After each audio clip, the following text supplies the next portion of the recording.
Welcome, lovely one, to the Meant for More podcast. My name's Lisa Clifford, and I am building the world's most empowering Meant for More movement, leading millions of heart-led purpose seekers from feeling insignificant to invincible. So I truly hope you enjoy this next episode. And welcome Michelle Mook to the podcast. Michelle is the Managing Director of Pro Development. And in this conversation, you're going to learn about her Meant for More moment, where it led to, the people that have been significant in her life, the gentlest of nudges that have created the biggest of impacts, what her philosophy is about work and life and who we are when we show up to work, and all the blessings that she feels she now has in her life. She also shares her honesty about being vulnerable and what her fears are in life. And you're going to feel like you're watching two friends chatting. So I hope you enjoy this episode. Welcome, Michelle. It's been a while getting round to us getting this in the diary, considering how much we see each other. No.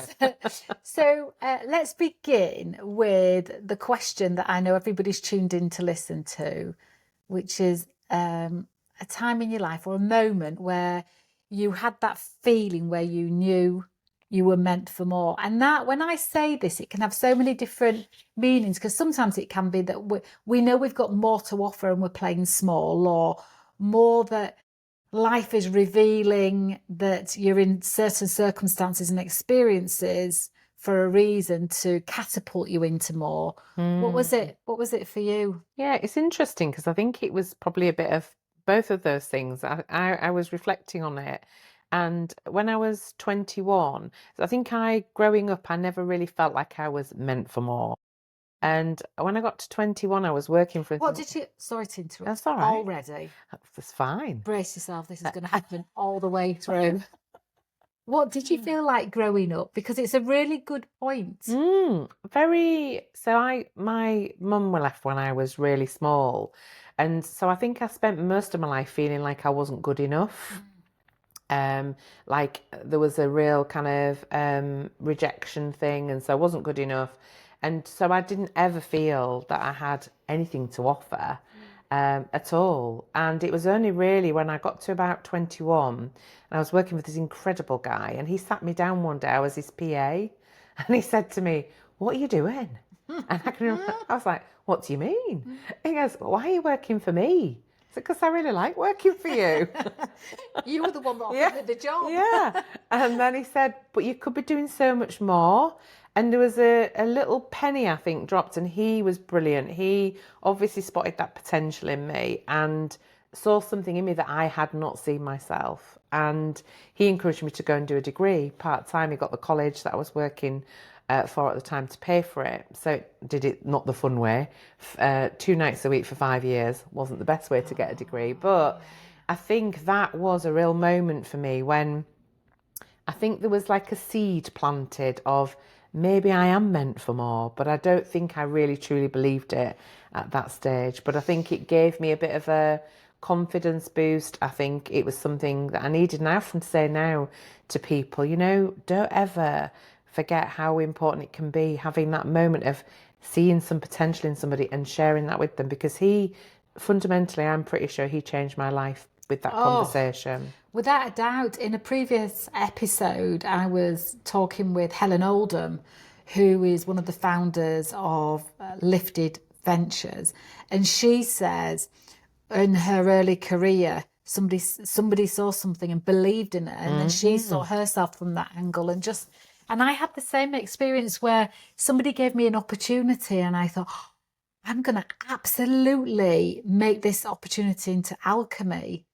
And I think we underestimate the power of our perspective in other people and the difference we can make to the whole trajectory of their life. Fundamental, isn't it?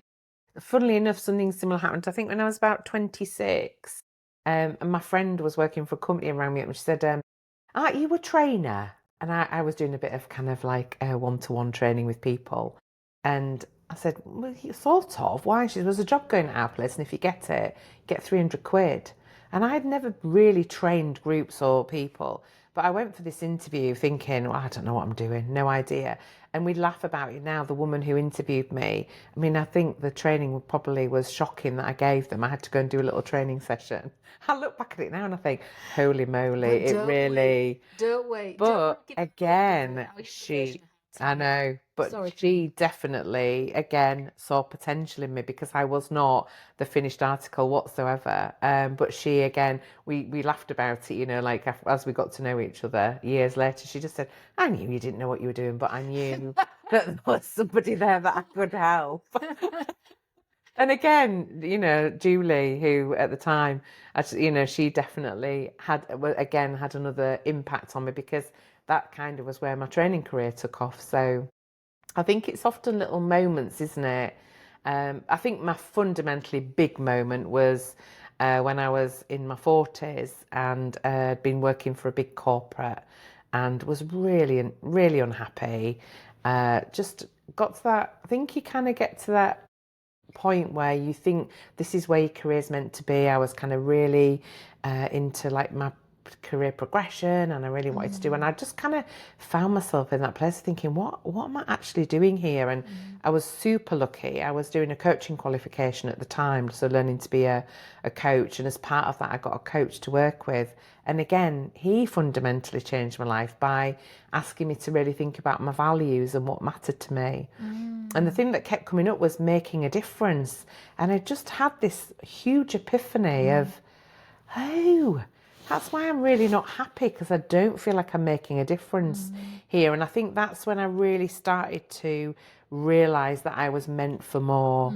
I think there was something clocked and clicked with me in that coaching that made me think, actually, yeah, I want to do something different than this, and I want to make a difference to people and to businesses, and I want to do it locally. I'd done the whole global thing. I think I just kind of, I'm from Yorkshire, I've lived in the Humber. I just thought, I just want to work in Yorkshire and the Humber and make a difference to businesses doing what I love doing, but do it locally. And I think that for me was a massive moment of a lot of things, both unraveling, so not good things happen, but also equally is why I'm sat here today, and is the best thing that ever could have happened to me. Well, it didn't happen to you, did it? Well, And that's the thing. That's the thing that I think you took. What we know when we set up in business, so just share for a moment, and then hopefully I will remember my thread and where I'm at. We always say this in our conversations, have a flip chart out and write down where we're up to, but just share with people what it is you do now. And then I think my question is, the risk of setting up business. So what I do now is we work with small, medium-sized businesses across Yorkshire and the Humber, and we help them with employee retention, engagement and development. So do lots of work. Our fundamental purpose is to make a difference to the businesses that we work with by helping them to retain talent. And we know that what retains them is when they're really engaged. So we do a lot of work about employee engagement, and making sure the culture's right. We do a lot of work around developing leaders and managers, because again, we know fundamentally they've got a massive impact on retention. So lots of leadership programs, of course, where we got to meet. I'm sure that will come up later.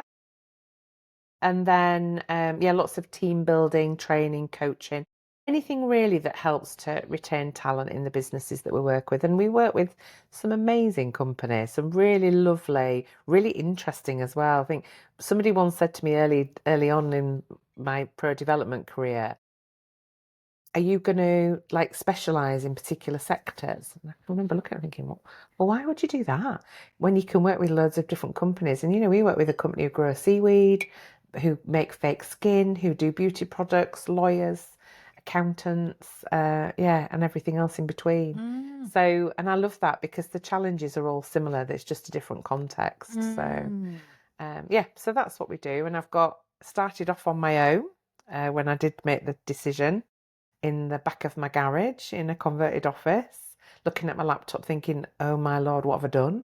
Because I genuinely hadn't. I always say to people who come and talk to me who are setting up businesses, I'm not sure that the way I went about doing it is the right way to do it. But beginning is beginning, isn't it? Because we can look back with hindsight and give, I said this earlier, didn't I? Give our younger selves, our less experienced, more naive, more optimistic selves a hard time. But we've begun. We've begun, whether it was in the back of the garage or the back of your car or at your kitchen table, you began. And I think there's a sense that we have to have everything in place first and a contingency before making the first step. And that links into, I think, the question that I had in my head, which is about setting up your own business from being employed. Feels really risky, doesn't it? I mean, it's really funny when I look back now, because I kind of almost did it against all the odds, because at the time I was married. I had a massive salary and bonuses and all that came with it from working for a big global company. And I think now my husband did not want me to do it. He absolutely, I was the main breadwinner. We had 2 kids. I never saw them. I knew I had to do it, but he really didn't want me to do it. And it did lead to the breakdown of our marriage. So it was kind of, which I think now I look back, it probably was inevitable that was going to happen. But it was a really tough decision to make, to do it, because I was doing it against the advice of, my partner at the time. But I just knew I needed to do it. And I remember saying to him, it'll be fine. I'll make it work. He said, but you won't make it work. And so again, having that, like doing it when my belief was being really questioned in myself, which for me probably wasn't a great thing, but I'm so proud. I look back now and I'm so proud that I really stuck to my guns and I did believe in myself despite, others telling me otherwise. So, yeah. But I think I was speaking to, in another previous episode, Paula Grizzard, and we were talking about at the beginning when you set up in business or you speak the words you're going to set up, there are people around that have their own fears and their own projections. So when your husband said, but it won't work, you won't make it work, he can only have been coming from his own orientation of self-belief of, well, if it was me, would I make it work? No, well, I can't see how Michelle would. And well, of course he can't, because he doesn't have, he has his own map of the world, where you knew that you wouldn't let anybody down. You knew that you had a set of values that rule the decisions you make, the opportunities you go for, how you create your own opportunities. But I do think right at the beginning, because there'll be somebody watching this who's thinking, I want to work for myself, but will have more thoughts of limitation and restriction than they do about their vision. And I just want to ask, how important is it that you choose who you share your, I always think it's like having your baby. You share those words with, those words that kind of are going to land in somebody's hands. And they're either going to nurture it and be gentle with it and look at it with you like, oh, that's fascinating. Yes, I can see how amazing you're going to be. Or they're going to go, what? Screw it up and throw it away. I mean, that's how I kind of visualize it. Yeah, and you're right, because I think, of course, I was going to share it with my husband. He was a big, in hindsight, was he the best person to share it with? Absolutely not. But it was a necessary evil, I guess, at the time. But actually, when I think about, it's funny, actually, I was just chatting to somebody earlier and they were saying, how did you come up with Pro Development? And I said, I literally can still remember sitting around my kitchen table with my mum, my best friends, Katie, who's a graphic designer, Steph, who works for me now, and Liz, who used to work for us, has just moved to Spain. And Sue, who came to work for me, and we sat around my kitchen table and we had this massive brainstorming session about all that it could be. And they were my supporters. They were the ones that were like, you can do this. This is going to be amazing. And so they definitely were my huge kind of lit my fire. And I think that's what I needed. So I think being mindful and having supporters behind you is really important, because it's not easy. Well, you already have your own bank of doubt. We're all hardwired to look at where the risk is and where am I going to fail and where am I not going to survive. And when am I going to die? Because we're looking to stay alive. And constantly having, for me, that I'm not good enough commentary has been there my whole life. That's never gone away. I've learned to manage it. So that kind of, in my up to being 21, where I spent my whole life thinking I wasn't good enough, I don't think that's ever completely gone away. So of course that creeps in constantly. And I was having a lot of that in those early days. Yeah. And so there'll be people listening and watching that are thinking, well, if there's the potential of my home life being disturbed, I'm not going to do it. There'll be people watching like, yeah, this home life needs disturbing. Yeah. I'm important. I need to do it. But what's the best message you can give to people who think, I don't want to change, I don't want to disturb the equilibrium? Yeah. And Michelle lost her husband, whereas we don't actually see it as a loss, do we? No, not at all. Because if it couldn't support you when you most needed it with this brilliant idea, then it kind of brought some light. It kind of highlighted that we were on different paths. Yeah. And I often think, looking at lots of relationships and relationships I've had, sometimes that's when they come to an end, when your paths have gone just in completely different directions. He wasn't wrong, I wasn't wrong. Our paths just weren't aligned anymore. Yeah. So, and I think I also had a really incredible experience. Somebody I knew was going to go and have this day with horses. I've always loved horses, and this was really early on when I was still having a bit of self-doubt. And she'd said to me, I'm going to have this day with horses. Do you fancy coming? I was like, yeah, I'll come. That sounds great. Had no idea what I was going to do. And went down south with this woman to have this day with horses. And it was life-changing. One day with this horse called Opus. And we had to do this activity, and it was, again, horses are such a great mirror for whatever's going on inside. I was stood in the centre of this arena, and this horse was at liberty, so no lead reins or anything, and you just had to get this horse to go around the arena. And as he was walking around, but he just kept looking at me, and I could not get him to move any more than a walk. And when we came in afterwards, I said to the coach said to me, what was going on there, Michelle? And I burst into tears and said, I just felt like he was saying, if you don't value and respect yourself, how do you expect me to do that? And it was such a whew. When you heard your own thoughts. Yeah. Because normally we don't hear our thoughts. No. And it was such a wake-up call. Actually, if I don't do this, I'm not going to be valuing and respecting myself. And I think probably for the first time in my life, I actually put myself first. I thought, I'm going to do this for me, for my family.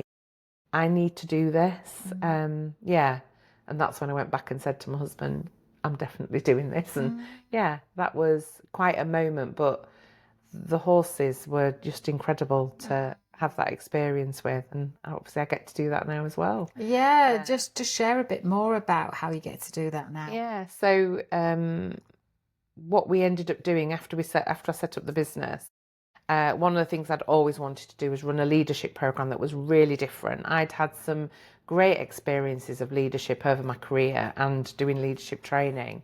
But what I realised is the things that had really significantly shifted me the most were experiences, not just sitting and reading a book or in a classroom. So I vowed I was going to set up a leadership program that was really different. And not long after I came back from that horses day, I'm a massive believer in things happen for reasons. Oh, yeah. I bumped into this woman at a networking event and said to her, she was new to the group. So, hi, I'm Michelle, what do you do? And she said, I do equine facilitation. And I was like, whoa, I've literally just come back from doing this. She lived locally in Easingwell, Julia. And so, for the last 10 years, I've been working with her with the horses, decided I absolutely had to have a horses day as part of that programme. And that's what we've been doing. And then I met the amazing Lisa Clifford. Networking again, and thought, I've really got to have the firewalking and all the stuff that you do as part of that programme that's going to really shift people. So, we built this programme and we've been running that for 10 years and I absolutely love it. It's one of the programs where people often talk about it being life-changing. For them, it's a 7-month program made up of all these different workshops. And 2 years ago, I realised how much I loved doing the horse work. So I went over to California with Julia's blessing and qualified so that me and Julie could work together more with the horses. So yeah, that was an incredible experience, flying over to California. I'd never done anything like that before. I'd never travelled abroad on my own. So it was like another really big experience. But yeah, that was amazing. Got to work with another example of following your heart. And just going back, that program is a really special program, and I want to remind me in your internal flip chart, following your heart, and hopefully I'll know what I'm asking with that. But but even at the beginning of setting up this amazing 7-month program, which was experiential, supported by coaching, there were still people that said, because a lot of it's outside, if not most of it, 95% of it's outside, which is brilliant because it's where we need to be. We need to be back, being grounded and outside, and so it's such a brilliant program and so courageous of you.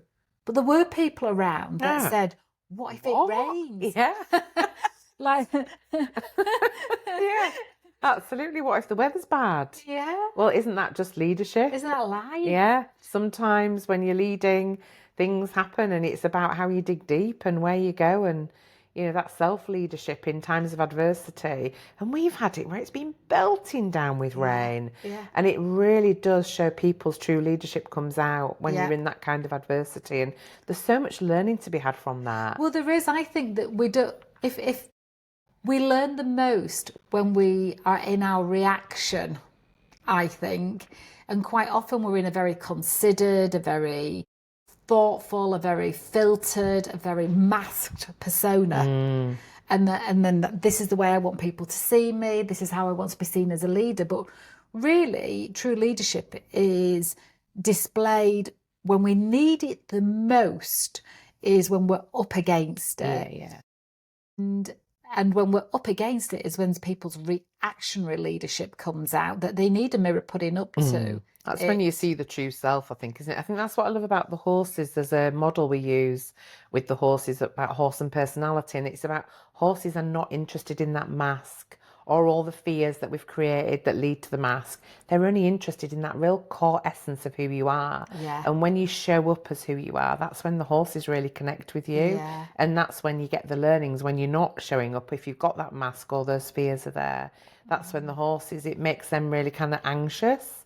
So I think that's when you get the great feedback. And it's the same when we do one of the things that we do is a leading day where they take it in turns to lead, and they start off by sharing what's it like to be led by me, and they share, this is what you're going to see, and it invariably never is. What people think and how they think they're going to show up and what they want to work on, and it's something completely different that comes up, which is, again, so valuable to get that feedback from people who have only got your heart. All they want to do is get the best for you. I think that I know I am really cautious and resistant to people that I feel are filtered, too polished, veneer, that don't share a piece of themselves. And I know I love and will do anything for the person that shows me who they really are. But I can understand, and I do understand the psychology of why people choose a persona and then act as if they are it, because they want to be professional, and they have that saying, isn't there?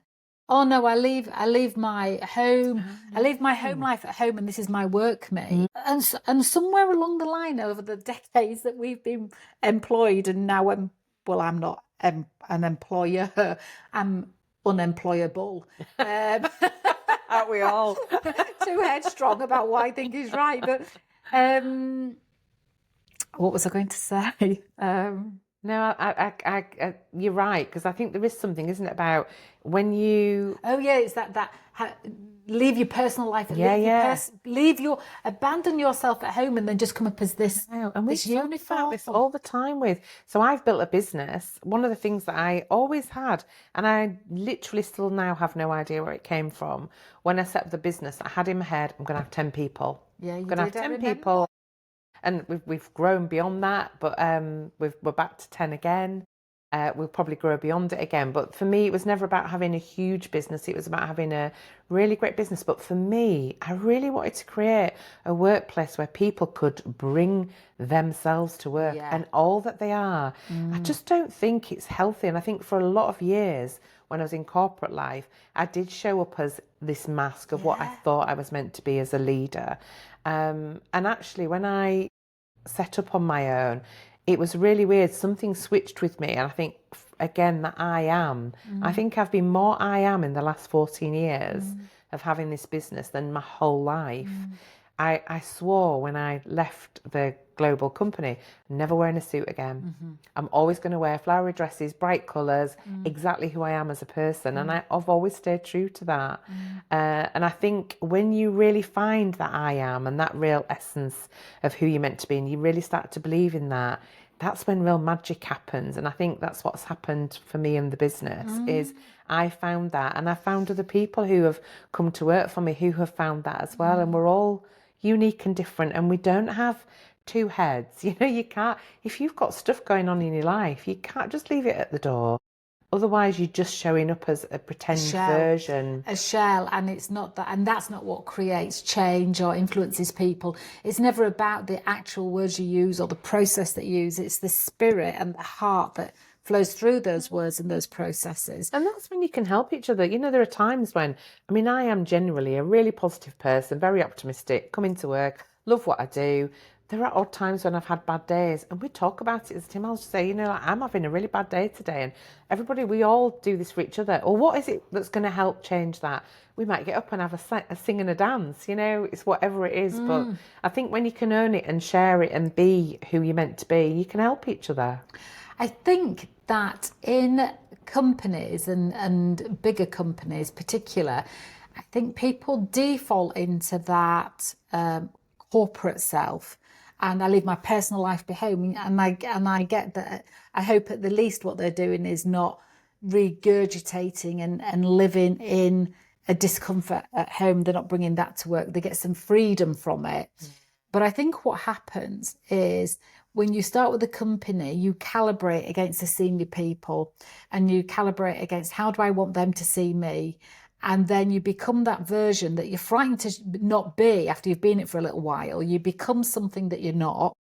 And then you have to consistently be that thing that you're not, because it's who they identify with. It's exhausting. Exactly. And you know, I used to do a different kind of disc profiling. I used to do the Thomas International profile, and now I do and I know you do as well, the Wiley one. And the Wiley one is a circle. And the Thomas International one are 3 graphs. And I used to use it as part of a recruitment process when I coached in-house. And one of them is who you are as yourself, who you are under pressure, and who you are at work. And ideally, and they fill it in with the work hat on.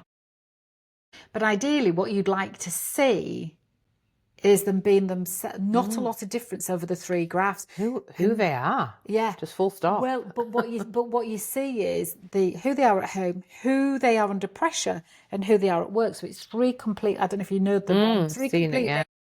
Just in case you don't know, it's 3 completely different graphs. And the way that the soul and the spirit and our mind works at its best if we're just being ourselves. And when we become under enormous amount of stress and pressure is when who we are at work is different to who we are at home. And you get to see that in these graphs, the difference and where the difference is, and then who they are under pressure. And I imagine that those people that come into work for companies where they're modelling against, well, what's the current trend? I don't want to stand out, so we end up being someone we're not. That the graphs are very different, I imagine, and I think that's what causes the most stress for people. Yeah, because I think when you're trying to be, I was completely burnt out and exhausted when I left that global company, trying to be something I wasn't, trying to fit into an organisation where our values were aligned. It wasn't the right place for me to be. That wasn't their fault. I went to go and work for a company. It wasn't the right company, and I had to make the choice to leave. You know, that was the right thing for me. But I think when you can be yourself, and we talk a lot about this at the team, you know, none of us are perfect. We've all got issues, we've all got challenges, we've all got areas that we can develop and grow. But we also talk a lot in our team about it's okay as well to have a bad day. It's okay to, like, I always talk about my spaghetti head. You know, when I'm under pressure, I get what I call spaghetti head. The team know that. We've talked about it. They accept that about me. Of course, I work on that. Of course, I look at how to be different so that it doesn't impact on the others. But actually, that's just who I am. And so there's an element of, I think, really, especially more so now than ever, just embracing who we are, you know, not nitpicking, not kind of constantly, oh, well, you know, you need to stop doing that. Actually, just embrace who people are and help people to be the best version of themselves. And I know that's what you do with your coaching. It's what we do with our team, you know, team events and everything that we do is just be your best you. I think when we say best version and best you, it's about be you, isn't it? Absolutely. Really, be you. Everybody else is taken. What's the truth of who you are? Not what are the stories you tell yourself. Not what are the um, avoidance techniques so that you won't be disappointed or in case you fail. But who are you and what's in your heart? Um, So, what was when you had your moment of I know I'm meant for more, um, and your husband had a different perspective that you've proven him wrong. Um, what was the biggest surprise to you when you set up your own business? I think the fact that it worked. Yeah, but when did you know it was working? When was the Probably, clue that it had worked? gosh, that's a really great question. The first year was tough, really tough. I remember saying to myself, I'm going to give myself a year. If I can make it work in a year, I'm going to be fine. And it's funny, I've like reflected and seen so many other people now go, yeah, that's not long enough to give yourself time to set up a business and get it going. But actually, I think I had the rocket up me because I had to make it work because I was suddenly found myself a single parent of two boys with a mortgage and everything else that I had to pay, and obviously no customers when I first set up, no clients. So I worked my socks off in that first year and my second year. I think if I'm really honest, I probably only had, and this is going to sound terrible, 10 years in. We were 10 years in, and we had a big party here. You were here. I remember it. Lots of other amazing clients, people that we've met over the years. We had this party. I was pulling together like a little speech to do, and I had a real moment of, I've done it. I've actually done it. I had 10 employees, had all these gorgeous customers and clients that were there, all these incredible partners that I'd found to work with, like yourself and Julia and all those other people we work with. And that probably was the first time when I really fully had that, yeah, I did it. And So I don't really, quite know what happened in the 10 years before that, because clearly there were moments that but I wonder if what was your first who was your first customer, and what was going through your mind when you're meeting with somebody you've previously been employed, there's always been a framework for how to do things, and then here you are making it up. oh yeah. That feeling of making it up. Oh, You're in front of a it real, makes me feel sick now when I think about it. you're in front of a real human being Yeah. talking about what you do and what you can do for them, and then pricing it. Tell me what that was like. That's the best way to describe it. Oh my gosh. It's funny, isn't it? There's so many things when I look back now. That first client, you just spent the whole time just thinking they're gonna find out that I don't know what I'm doing. Yeah. I'm not gonna. How am I gonna be able to do this? They've told me all these outcomes I want to achieve. Can I do it? I was also going through the separation at the time, so I had that layer as well. Yeah. So yeah, I think it's incredible, really, isn't it? The challenges that you have to overcome and the pricing of things, that was really challenging. I mean, I remember having conversations with you about a tray. Oh, yes. There's a metaphor. Yeah. There's a story about, depending on where you buy this black lacquered tray, what would you pay for it if you bought it from the car boot sale? What would you pay for it if you bought it from run-of-the-mill department store?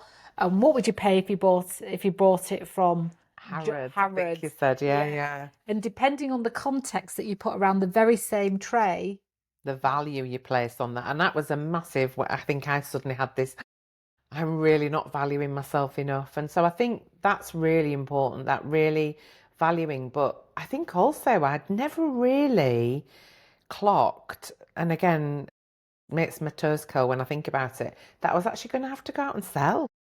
It hadn't even entered my mind. I remember sitting and thinking, oh my God, I'm going to have to go out and sell. I'd never sold anything in my life. And then I was selling myself. And then that felt really kind of uncomfortable that I was going out and selling myself. But then I kind of very quickly switched to I was selling pro development. That shift really helped. I think trying to remove it from I'm selling me, now I'm selling a service pro development. And then obviously when I started to take on other people, that really helped. And now, I mean, I absolutely love selling because I don't go out and sell. I just really help understand what the challenges are that people are having. And then we look to see, have we got something that can help them? And I love it now. I really love it. I never thought that I would ever say that about going out and selling. But yeah, absolutely love it. Because to me, we're just making a difference. We're helping to make a difference. I think when you swap the word sell to helping, because we would never suggest that somebody would have something that they didn't need nor wanted, or say that we could do something that we couldn't do, because that's just creating a massive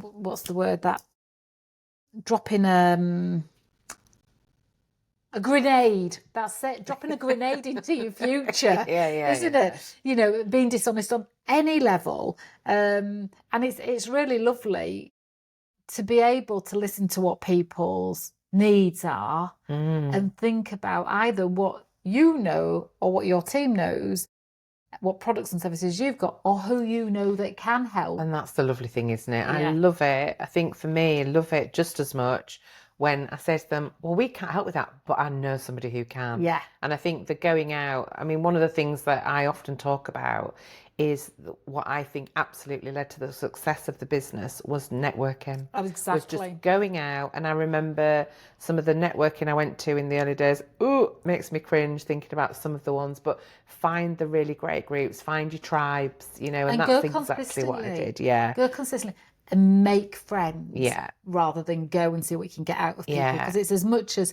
who do I know that can help this person? Yeah. Rather than how can I get someone to buy what I've got? Yeah. Because you rarely, and in our case, rarely do we ever meet the people that we work with at networking, but we meet really great people who we can help, who we can partner with, who actually might be working with our clients, who then will introduce us to them. Yeah. And for me, that's the thing, it's build the relationships. And of course, people say, well, I've been going for 6 months and nothing's happened. Yeah. Well, if you're only going once a month, like you know, that's no time at all. It isn't. I always say to my team when we go out networking, the only thing you ever need to come away from a networking event is with a one-to-one. Yeah. Arranged a one-to-one with somebody to get to know them, find out more about how we can help them, and then the rest will happen.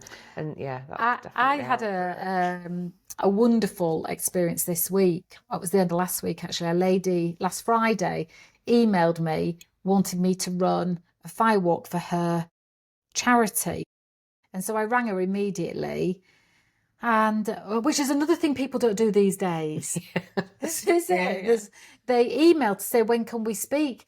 Well, just pick up the phone. And anyway, so we spoke, and she'd already had a firewalking company, but they weren't coming back to her, and she was feeling a degree of uncertainty.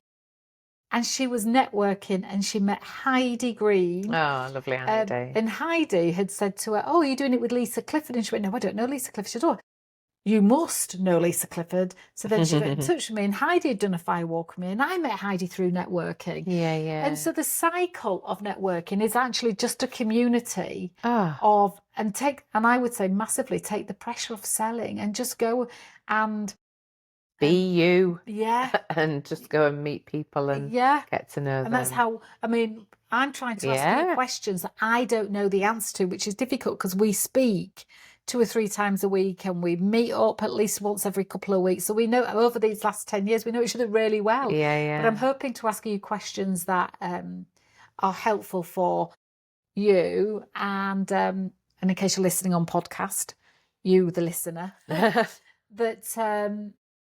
if you're at home and thinking about setting up your own business, is there, no, you don't know any of the questions I'm asking. No, and even I don't. I'm sat here thinking, oh no, what's coming next? And even I don't know. And even when I do know, I forget it. Because I've recently entered a period in my life where the word thief. Someone else has got my brain. But can you remember where you've made a catastrophic mistake that was one of your biggest ones? And how long have we got? Hopefully it was like so long ago that everybody's recovered. Oh, I've made so many. I always say I've made more mistakes in the last 14 years than my whole career.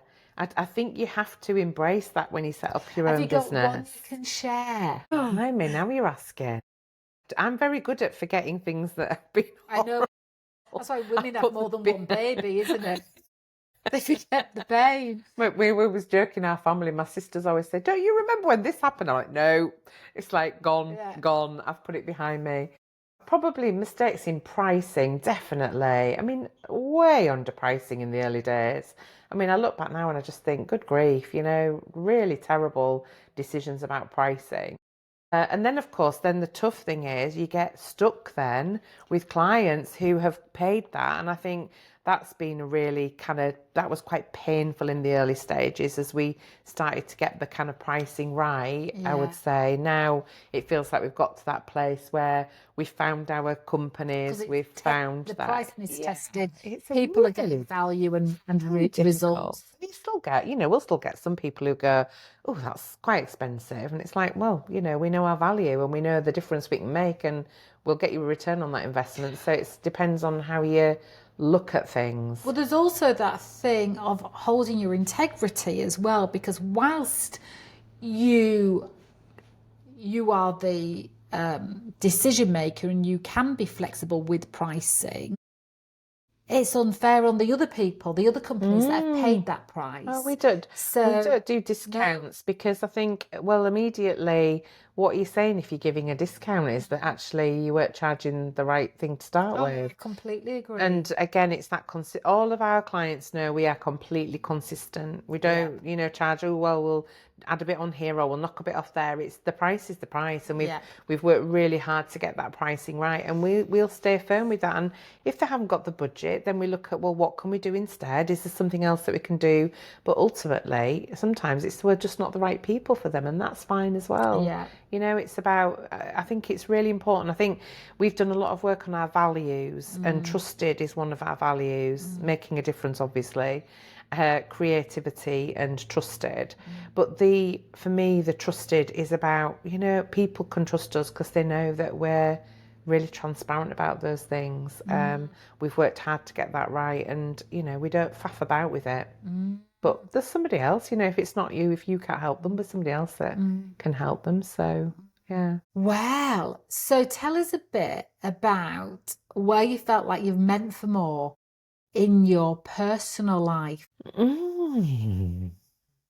That is really interesting. I think probably a similar time to the marriage breakdown, because I think that's when I realised I was meant for more. I had more to offer in a relationship when that person is ready to receive it. So I think that's been a bit of a journey. It's been a real journey. The last sort of 14 years, so I've been divorced about 14 years, had a 7-year relationship in there as well. Well, that's how long we've been working together for then. Yeah, I know it will be.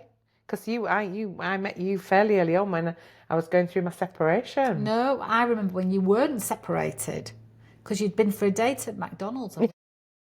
that should have told you. Well, maybe that was when I realised. I knew then. Oh, dear. Do you know what I'm thinking about? Because Michelle and I are both currently single, and this is not a proposition. Although... For the right man. There's something, there is a some data out there that says the happiest group I know. of humans on the planet are single women. And then, and then the second happiest is married men. Not because married men are seeing single women, but because I hope not. we don't think so. But because they are well, they've got a woman that is and they're in a happy relationship. And so there's something about us that run our own business, that have life on our terms, don't we? And that, you know, I'm a firm believer of. Now my favourite. Well, what are you going to say? Michelle's worried for me right now, especially because I've started talking to you more than her. But one of my favourite things to do is to put the wood burner on, to be in my trackies or even my pajamas, and to be with my 2 golden retrievers. And if I've got a friend over, in that scenario, even better.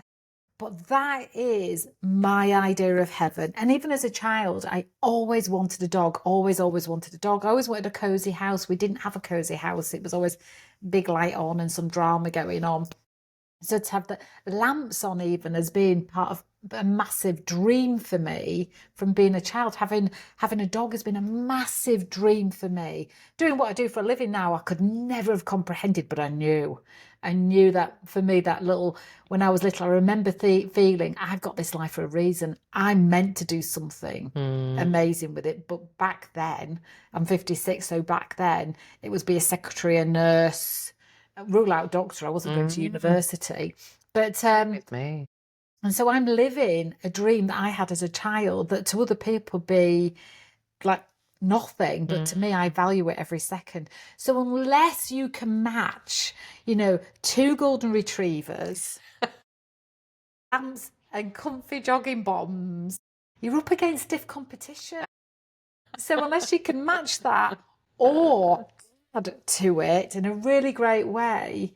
Yeah. And I think so. It's a lovely place to be, though, isn't it? I think, I've thought a lot, particularly over the last sort of 3 years, that I'm just really happy. I'm really happy in my life. I think I don't need a partner. Of course, I'd love to meet somebody to spend that next chapter with, but I don't need somebody. And I think it's a really special place to be because, then if and when I get into a relationship, it'll be for all the right reasons. Exactly. Yeah. Exactly. And we're both adventurous. Yeah. Again, I mean, as in walking boots, or because you went canoeing up the Zambezi River, didn't you? Yeah, that was last year. It's scary, isn't it? It was last year. Yes, I did it that. was. Yeah. So yeah, canoed, did wild camping and canoed down the Zambezi River for charity. That was absolutely incredible. Yeah, I'm a definite adventurer and I really want, it'd be lovely to meet somebody to go on adventures with, but I will always be going on adventures. I Yeah. think everybody's always saying to me, what's your next adventure? I went to Australia in April for a month, which was incredible to be able to leave the business. I mean, who, would have thought 14 years later, I would have a business that I could leave with this amazing team, didn't even check any emails and nothing. They just ran the business while I was away for a month, and that was to go and see my youngest son who went out to Australia last year. Still miss him, but he's still out there. But yeah, it's like, what's going to be my next adventure? I don't know yet. We shall see. Because speaking about, meant for more in our personal lives, what do you think the difference is? Because I for women in particular, from 30 years ago, for example, what do you think the difference is for us that we get to do that women 30 years ago weren't doing? It's just the world has just changed so much, hasn't it? When you think about all the rights that women have now and that equality. I think so many of us are so much more independent now. We've got our own houses, we've got our own businesses. We've got more confidence, I think, in that belief that we've seen really great role models do that. I think these podcasts, things like this, it's inspiring future generations. And I think, I look at my son when he was 19, he was working for a company, got made redundant because the company went bust. He moped around for about a week and then he just said to me, Mum, I'm going to set up my own business. You've done it. It can't be that difficult. I think, well, I'm glad I make it look easy. Yeah. But Isn't actually, there it's something about inspired him, you isn't there know. something about naivety as well, though? Him Yeah. not knowing what the potential pitfalls were for them Yeah. to get in the way of him going ahead and doing it. Because Yeah. we find a way when they're there, don't we? Definitely. But I think there's so much more inspiring role models Yeah. out there now for women, and so many amazing women running businesses, you know, living independent lives and being really happy, as we know, the happiest Yeah. of the population. Yeah, so I just think there's a lot more access to that now. And I think you have to be really brave to do that. I think there's a lot more bravery now. Mm.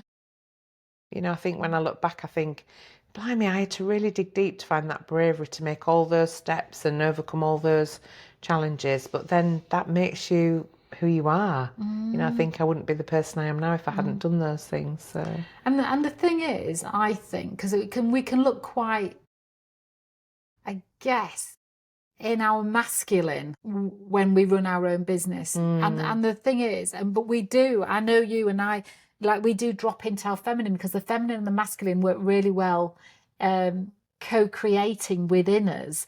And I think that aspect of us could be not putting suitors off. This is not about us campaigning. are you saying this is why I'm single? Because I've got a business. But there is that kind of, we do have to make things happen, don't we? Yeah. We don't have a choice. And the other thing is, well, who's going to do it if we don't? You know, we are in the driving seat, but We still have to do the decorating and cutting the grass and, you know, putting the bins out. Exactly. All the boys' jobs, as they always say Yeah, in the office, the you blue know, jobs. the blue jobs.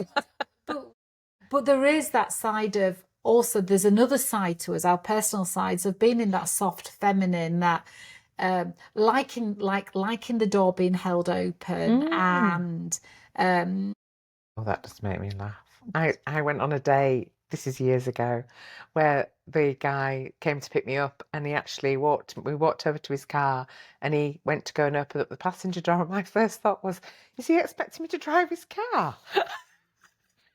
Nobody had ever opened a door. And I was like, oh, he's opening the door for me to get in. But I actually started to walk, I'm thinking, I can't believe he's asking me to drive his car. It's our first date. oh, that's funny. You reminded me of a time when I worked in Edinburgh, and I forget the name of the managing director, who I was responsible for the accommodation revenue in this hotel.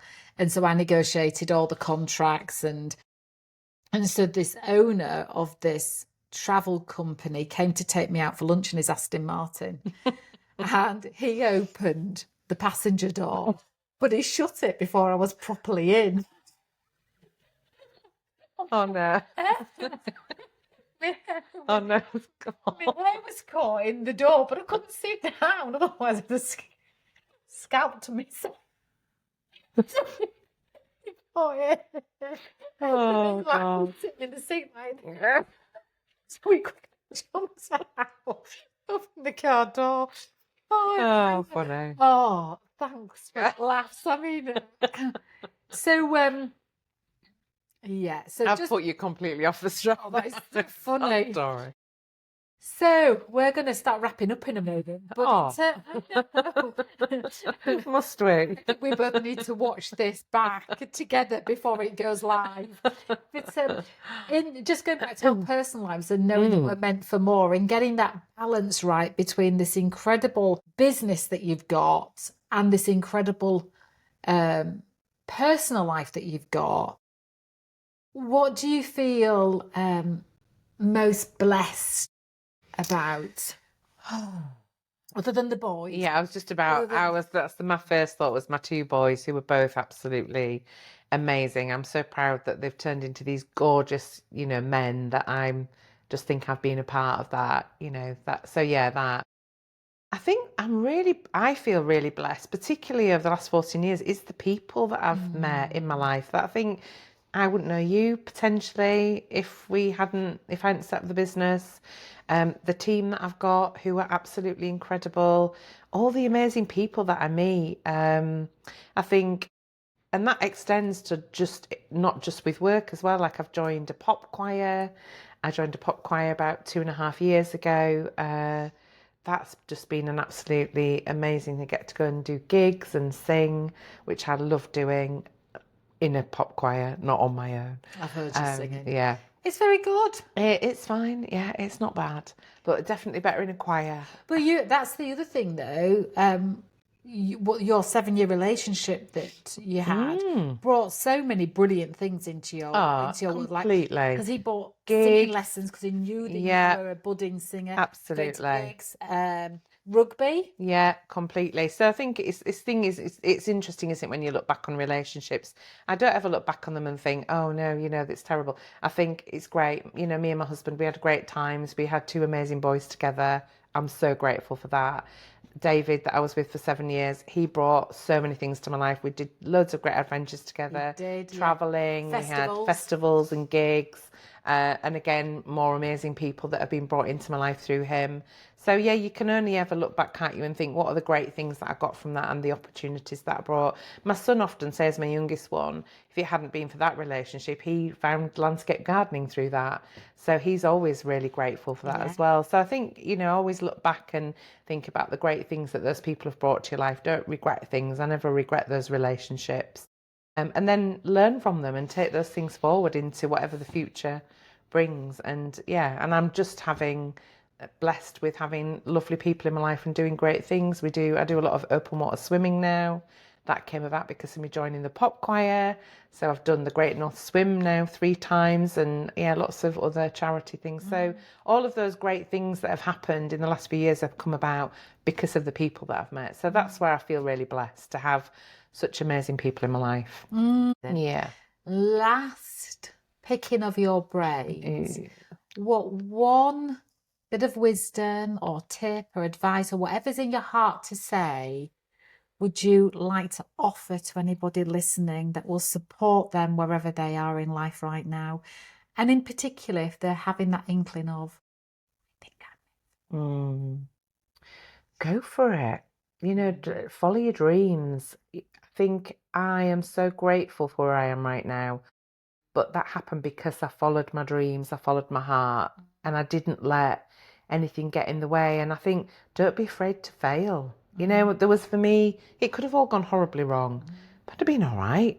Have a plan for if it goes wrong, but kind of don't live in fear. I think that's been a really big thing for me that I have thought a lot about over the last 14 years is we get so trapped into living in our fear, and actually fear keeps us safe. There's times when it's good to listen to it and think, right, okay, well, what am I going to do if that happens?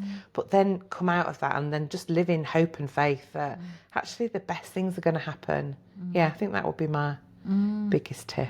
I love that. And I think that the fear is only the past projected into the future. And so we don't have to keep repeating things that have happened in the past because we've learned from them.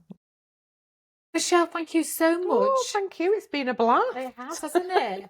And I think we've managed not to damage each other's credibility with all the secrets we know. I think we might. Yeah, it could have been it far could go worse. wrong. Do you want an episode 2? Yeah. Thank you, darling. Thank you so much.